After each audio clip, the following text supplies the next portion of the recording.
corruption. It's not cool. It makes me so mad. It really gets my scrote. I think that it's get my goat. But what if there was a game for 2 to 5 players that let us be corrupts just for 90 minutes? And what if that game was called Gùgōng? Then that would be intensely convenient for the purposes of this review. But as a famously incorruptible channel, we had to do a little bit of research about corruption before we could do this review. That's a fair deal, Mr. President, and everybody's happy. Okay, you forgot to give him the money. Oh, so damn! Let me try it again. That's a fair deal, Mr. President, and everybody is completely happy. Listen, stop, because with coins specifically, you're not really going to... Matthew! So, board games have once again returned to the fallow soil of doing government stuff in a medieval country. Gùgōng pitches players as civil dignitaries in China, and the objective is to China harder than anyone's ever China'd before. But how do you China? It's so simple. Players take turns dispatching their eager servants to collect tax, to sail boats, to draft laws, to get jade, to Great Wall, and to race eggs? Oh, right, no, hang on. This is talking to wives and advancing down an intrigue track. But come on, those masks look like eggs. Am I crazy? I don't think I'm crazy. There are 6 of these discrete sort of mini games around the board, all of which might give you some points. And in the middle is this path which you crawl up to meet the Emperor. And if you haven't met the Emperor by the end of the 4 days and nights in ancient China that this game takes, then you lose. And this is really, really cool. Lots of management games are sort of races to get the most points, but having some carrot and some stick in the middle of this game just adds a lovely bit of tension, even though in all of our playtesting of Gùgōng, we've never actually seen anyone not make it. So as is becoming a bit of a habit for Quinns, he's forgotten to mention the coolest thing about this game until last. This is becoming a real problem of mine. It is. So, ordinarily in 14th century China, the government was greased by bribes like a big greasy bribey baby. The new Longqing emperor has outlawed that. So instead of a government that's really corrupt, instead people are just getting on with their jobs and just working hard. No, instead you're going to exchange gifts with government officials every time you visit them. And maybe the gifts you give have different value to the gifts you receive. Ah, okay. So, you know, that instead of obvious corruption, it's sort of a bit secret.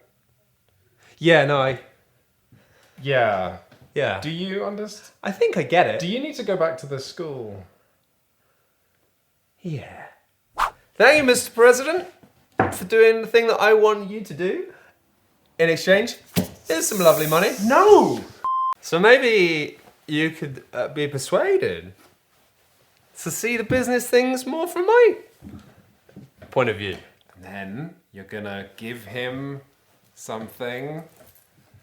What is this? Huh? What's the... It's winking. Okay, so...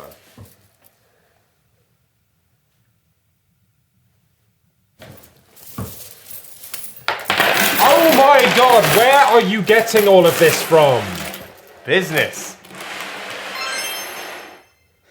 So in a turn, you're going to go to one of these 7 different places and you're going to take a gift. And if the gift that you're providing just happens to be more expensive than the one that they give you in return, well, that means that you're going to be able to take the action in that space. And it means that the gift you get in return is going to go in a discard pile and it's going to be in your hand of gifts for the next day. You have to do something with that. And here is the game of Gùgōng. It's working out exactly what you want to do and then trying to work out if you've got the gifts to do it in a constantly changing marketplace of trinkets.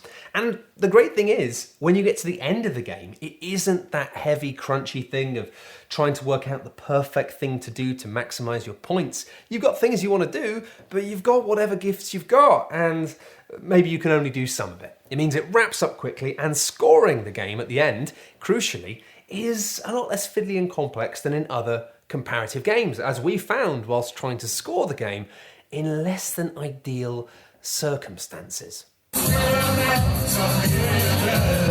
festival, and we're just trying to score quite a heavy Euro game. They've now started the club atmosphere. By the way, we're having a great time, but this isn't ideal. The game though is made even trickier by the fact that when you then give someone a gift to get an action, you might get a bonus or even another full action from the card that you're then using. But the key thing about this whole system is it's not restrictive. You never have a situation where you can't do something. You can always take from your hand just a sort of rubbish gift and get a good gift back in return, providing you're willing to either loan the said official a couple of your servants or give them another sort of faintly crap gift as well at the same time. Like, oh, I got you this little pot plant, and I got you a nice pair of socks that has got absolutely no money inside of it. Finally, we have fruit, the worst gift that you can ever give anyone, as shown clearly in literary classic, the Book of Genesis. But the thing is, ruling China is busy work, pretty hefty schedule, and when you need a snack, you need a snack. As shown clearly in Bill Gates' biography, I will literally do anything for a banana.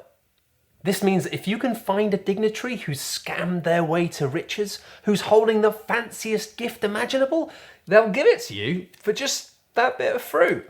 And the great thing is you've essentially resetted that area, so all the players around the table can sigh with relief and slowly turn up in a procession to hand over the Chinese equivalent of petrol station flowers. Here's some junk, have that thing. Oh, but there is nothing stopping players from just immediately seeing that low number and jumping straight in and blocking it with a really, really expensive and unbeatably luxurious gift, just so no one else can use that space. Now you've made the game harder and everyone's sad.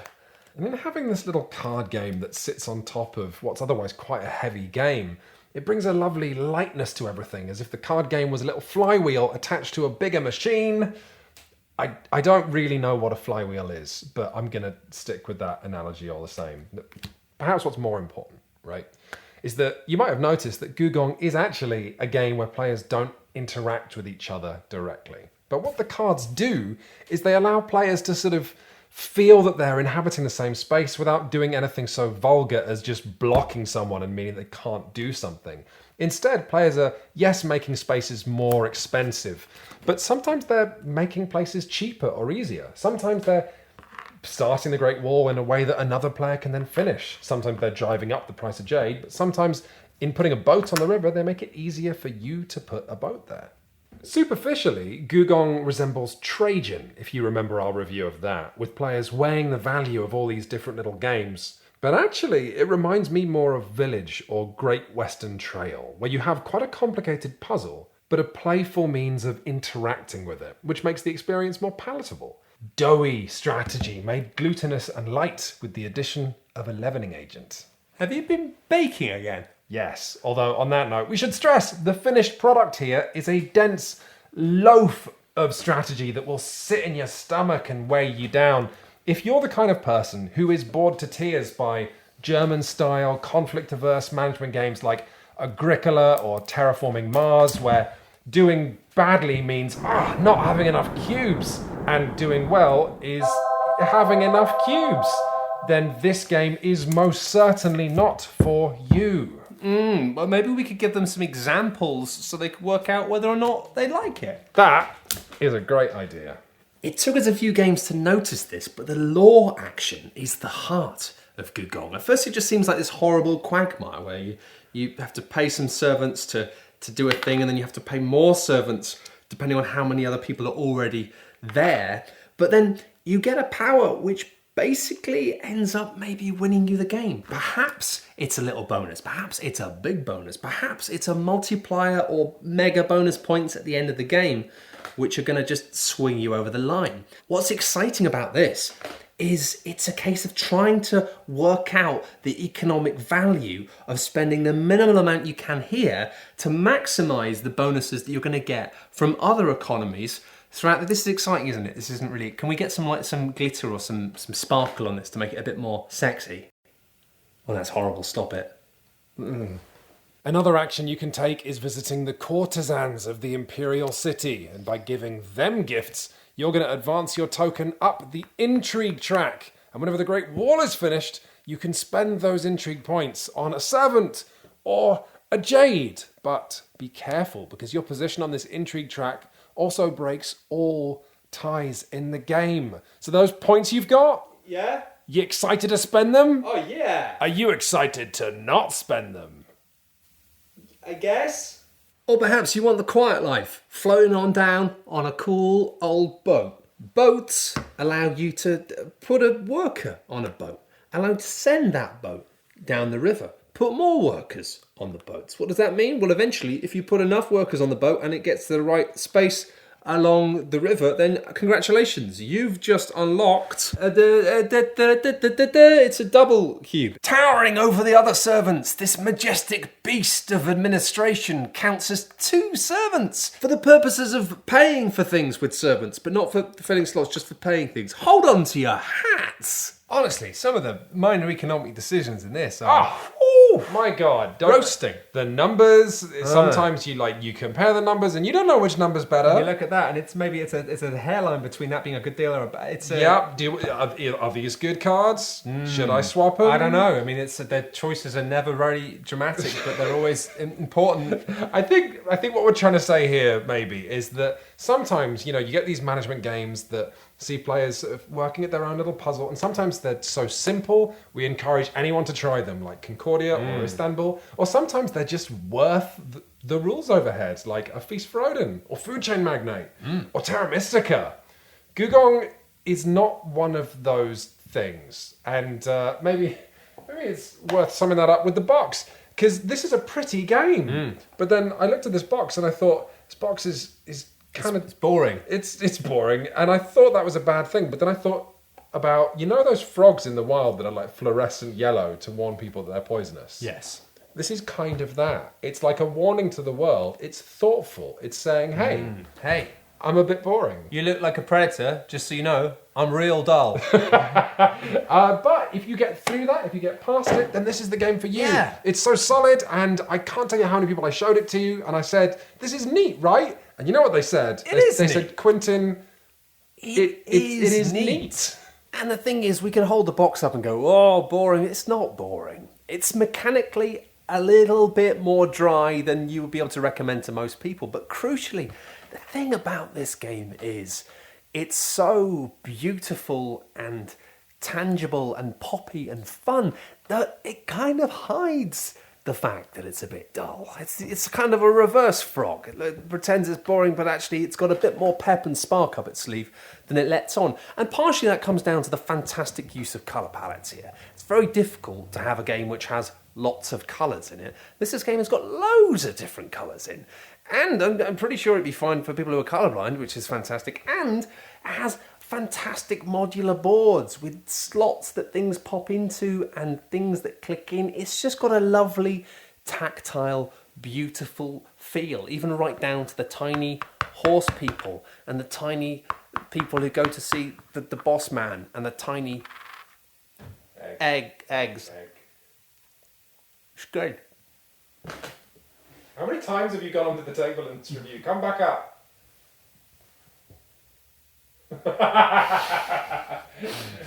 This art design also lends itself to some really absolutely stellar player aids that tell you everything you need to know, and just some nice thematic coherence. Maybe not enough theme to tell a story necessarily, but definitely enough theme to remind you that China is a place. But for me, what makes Gùgōng a game that I can recommend is just the cards. Like so many management games just have players making correct decision after correct decision, like you're putting bricks in a wall. Whereas Gùgōng has a curious sense of elegance. I've had great games where I swap just the right gift for the gift that I actually need later, like an amoral re-gifting machine, and this dance completes just as the game ends. And I've also had exactly the opposite, where I end Gùgōng with basically a carrier bag full of unwanted chopsticks and a creeping sense of dread. And I can't complete any of my plans, but vitally, both of those ways the game can go are things that I really enjoyed. So now we get on to the criticisms round. Yeah, and in a game where the art and the design is so solid, it's tricky to come up with criticisms. We found that some people feel the absence of players developing anything, you know? In lots of management games, you're developing holdings, or you're getting more powerful, or you're building towards something, like a pyramid, apparently, according to my hands. Or yoga. Or yoga. Namaste. But in this game, you're just playing as good as you can for 90 minutes, and at the end, all you have to show for it is a score. And hopefully, god damn it, one day, I'm going to get 36 points, at which point you go from here to there. And whilst this is technically a 2 to 5 player game, with 5 it can just become a little slow, and with 2 the gift swapping stuff can feel a little bit stymied, you know? It's really a game that shines with 3 or 4, although if you are into that kind of thing, there is also a solo variant for just 1 human person. Yeah, but again, this isn't a huge problem. I have had plenty of fun with this game at 2 players and at 5 players, you know, just so long as everybody can get their head around the gift swapping. So these shoes have a retail value of 70 English pounds. So, if I write you a cheque for 80 pounds, you can get a pair of these shoes, and you can get some special springy laces, because they're great, because they're like normal laces, but you don't have to tie them up, you just pull them and they tie themselves. But my mum says that they're still a lot more grown up than Velcro. You know what, Matt? You've graduated. School's out. Let's just, I'll see you later. Oh, cool!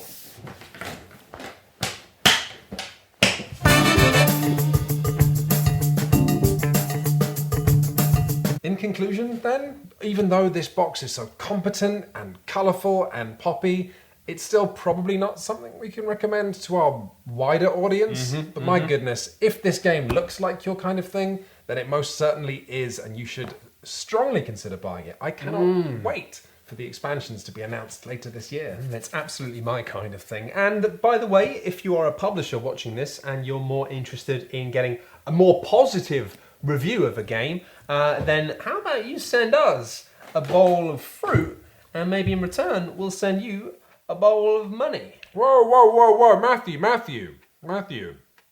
First off, you've got to stop winking. Second, we do not eat pears.